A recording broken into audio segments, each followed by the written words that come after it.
Facebook and the social scene in general changed the way we communicate today.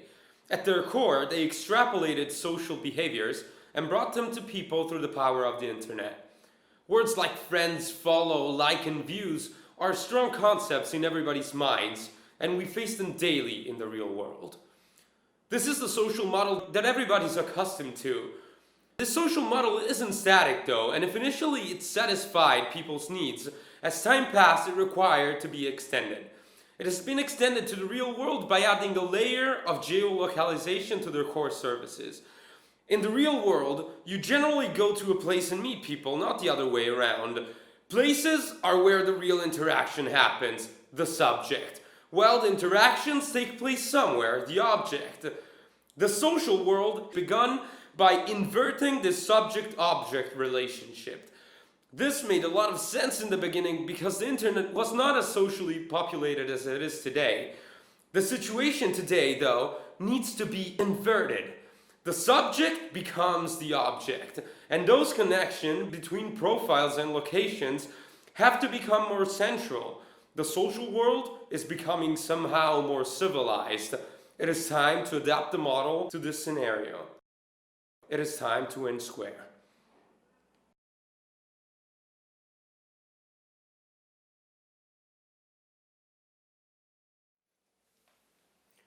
We're trying to solve a problem. What's going on somewhere? That's easy to answer if you know somebody that's there.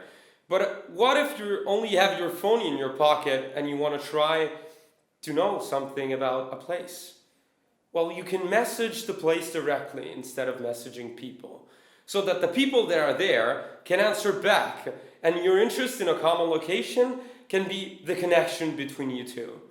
That's why we created an app, and it's really easy to use. You can easily long press on a map and create a spot of interest, which we call a square. Once the place has been created, you can join it and message the place directly. If somebody's interested as well in that place, in that location, they will answer. Otherwise, you can simply take a look around on the map or search for interesting places by name. This is inSquare. Somebody on the other side who is interested in the same location sees the notification and answers back. This way, they're connected. We've got three main goals with this project. We want to connect people, help them discover new places, and kill the barrier that exists between the real world and the virtual one. Our solution is elegant and simple. It's a virtual room that anyone can access. Users can open up our app and start messaging with each other right away. And through notifications, they can be notified about what's happening, what's going on around them very easily. Anyone on the go is one of our potential users. We've surveyed more than 200 people, and 80% of them showed us that they're interested in knowing something like this, in trying to find a solution for a problem like this. Are we together or are we alone? We've created a new way for people to communicate. It's persistent, public, and openly available. Now it's your choice.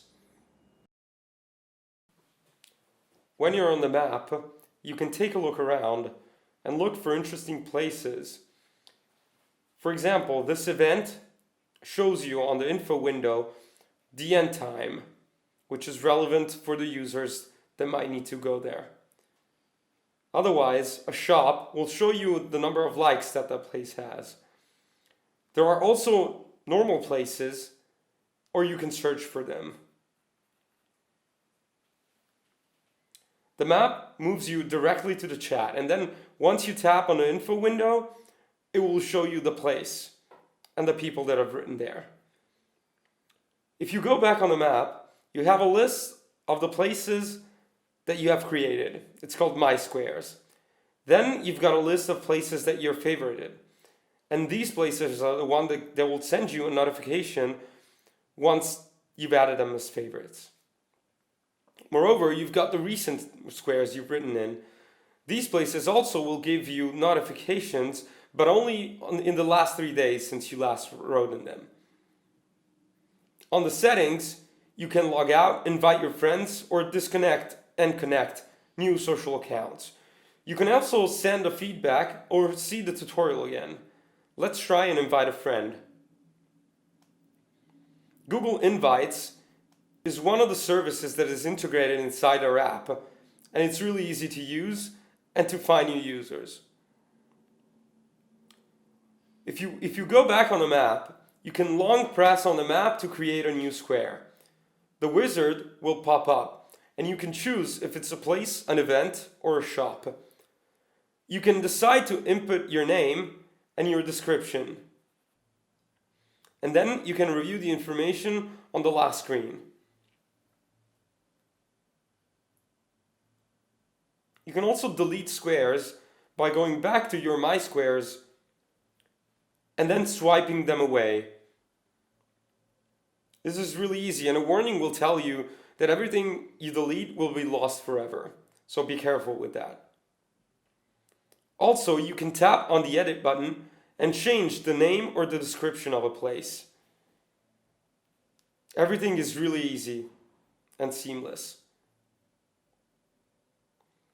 Moreover, under your favorites and your recent lists, you can either share the square and invite your friends to chat with you, or you can decide to manage your notifications. You can turn them on or delay them for a few days. The social media platforms are showing a tendency to geotag information. We've seen that Facebook, Twitter, and also Instagram have recently added side feature to their already successful platforms. We're reversing this relationship and trying to contextualize information beforehand. We're trying to build a cluster index that creates a new world order to this type of information. Nobody's addressed this need yet. By long pressing on the map, you open up the Create Square wizard. We've implemented a new feature, which is the connection with Facebook.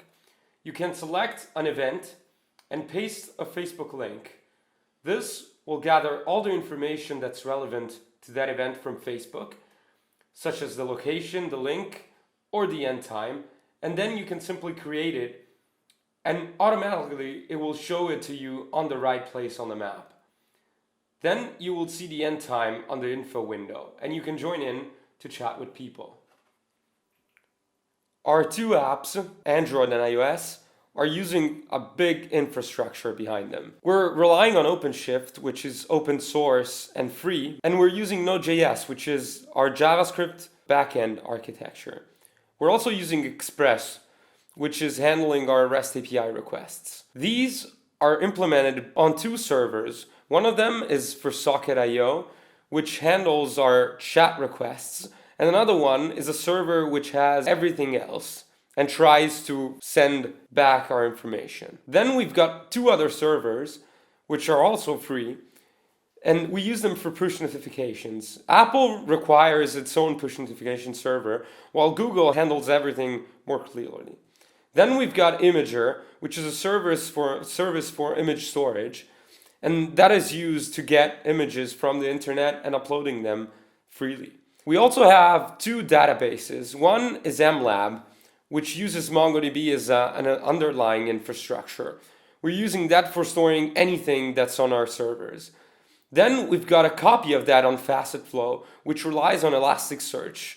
That is very useful for us in order to obtain better queries and information about our users and places. We've always been one step ahead. We were the first ones to release their app on the Play Store. It was the 7th of February.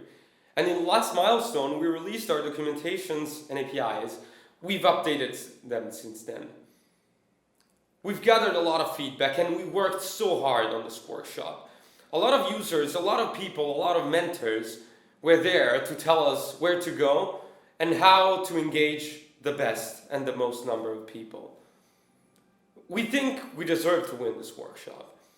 And we might have not led you to the same conclusion, but we're trying to make you understand why our app is relevant. We might have had a vision which was blindly followed in the beginning, but right now, thanks to this bunch of feedback we received, thanks to a lot of experience we've gathered, we've refined it. And we think we've achieved something real, something true. we've achieved the inSquare.